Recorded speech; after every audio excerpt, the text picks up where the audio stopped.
कर लेती हूँ क्योंकि अखिलेश यादव वहां पर मौजूद है। सीधी तस्वीरें वहां की दिखा देते हैं क्योंकि जिस तरीके से यूपी को लेकर मिशन चल रहा है, अखिलेश यादव की ये रैली 57 में अंग्रेजों को हिलाने का काम किया था। जो इतिहास बदलेगा, जो नाम बदलेगा, चुनाव आएगा तो उनकी सरकार बदल देगा। ये हमारे लोग हैं। इसलिए ये चुनाव का समय है। पिछली बार 4 जनवरी को तारीख आ गई थी चुनाव की, 4 जनवरी को। आज हम और आप लोग अक्टूबर में बातचीत कर रहे हैं, एक दूसरे से मिल रहे हैं। अभी त्योहार चल रहा है, नवरात्र के दिन हैं, दशहरा, दिवाली, सब त्योहार मनाइए और दिन नहीं बचे हैं। हिसाब किताब लगाओगे तो बहुत कम दिन बचे हैं। ये जो सरकार में बैठे हुए अन्याय कर रहे हैं, उनके दिन बहुत कम हैं। और हमारा इतिहास बताता है, हमारी गाथाएं बताती हैं, कहानियां बताती हैं, हमारे जितने भी ग्रंथ हैं वो बताते हैं कि कोई भी अहंकारी हुआ है वो बचा नहीं है। अहंकारी को जनता ने सबक सिखाने का काम किया। ये अहंकारी तो है कि हम एफआईआर नहीं लिखेंगे, हम दोषियों को नहीं पकड़ेंगे, ये अहंकारी तो है। आपने गाड़ी से कुचल दिया, एफआईआर नहीं रहे थे। जब दल लड़े, समाजवादी लोग लड़े, हर जगह पर लड़े, गिरफ्तारी दी, पुलिस से टकरा गए, तब जाकर के देखो ये एफआईआर लिखी जा रही है, जेल भेजना पड़ा। बताओ, गृह राज्य मंत्री, उनके बेटे पे आरोप और सरकार बचा रही हो। और जांच अगर करने कोई जाएगा तो बताओ कैसे जांच होगी। अगर कोई गृह राज्य मंत्री होगा तो पुलिस का कोई अधिकारी जाएगा तो पहले सलूट मारेगा, सलूट मार करके पूछेगा और पूछने के बाद फिर सलूट मारेगा, तब जाएगा। तो बताओ कौन सी जांच हो जाएगी। इसलिए साथियों, ये सरकार के लोग कुछ भी कर सकते हैं, इसलिए हमें और आपको सावधान रहना है। हमारे देश की पहचान है कि हम सब एक होकर के रहे हैं। हमारा समाज मिलजुल करके रहा है। दुनिया में जो हमारी पहचान है वो यही पहचान है कि सब जाति के लोग, सब धर्म के लोग मिल करके रहते हैं, एक साथ रहते हैं, एक छत के नीचे रहते हैं। ये हमारी पहचान है। ये इसीलिए कभी जात पर, कभी धर्म पर बात करते हैं, क्योंकि कारोबार और काम हमें जोड़ता है। कारोबार पे बात नहीं करेंगे क्योंकि कारोबार हमें और आपको जोड़ता है, काम हमें जोड़ता है, हमें और आपको। अर्थव्यवस्था हमारी और आपको जोड़ती है, इसलिए कारोबार पे ये बात नहीं करेंगे।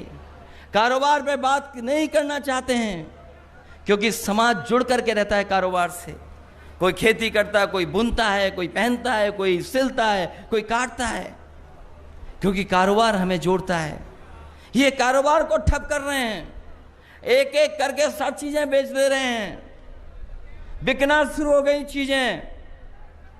हवाई जहाज बिक गए, हवाई जहाज जहां खड़े होते हैं वो एयरपोर्ट बिक गए। पहले हवाई जहाज बेच दिए, एयरपोर्ट बेच दिए, अब ट्रेनें भी बिक रही हैं और बाद में रेलवे स्टेशन भी बिक जाएंगे। सब चीजें बेच दे रहे हैं, सब चीजें। और जब सब चीजें बिक जाएंगी तो बताओ, जो संविधान में बाबा साहब ने जो हमें अधिकार दिए, उन अधिकारों का क्या होगा? क्या होगा अधिकारों का जो बाबा साहब भीमराव अंबेडकर जी ने संविधान में हमें मौका दिया, अधिकार दिए? ये चीजें जब बिक जाएंगी तो कोई नहीं हमें सम्मान देगा, कोई स्थान नहीं देगा।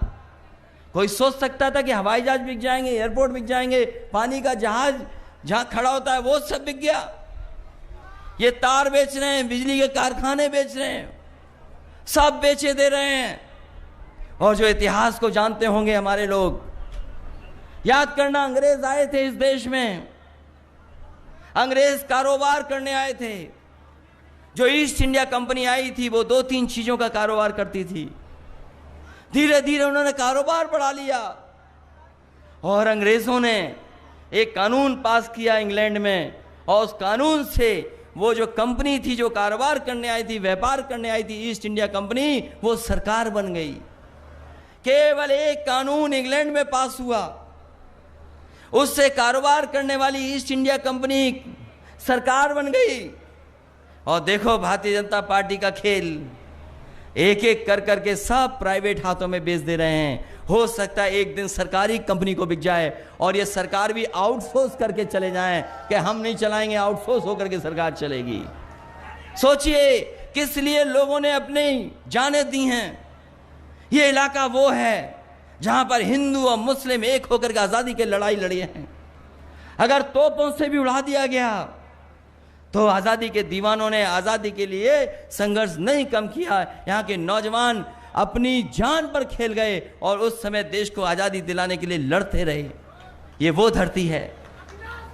ये सब बेच रहे हैं, बेच देंगे, क्योंकि इन्हें केवल कुर्सी चाहिए, सत्ता चाहिए।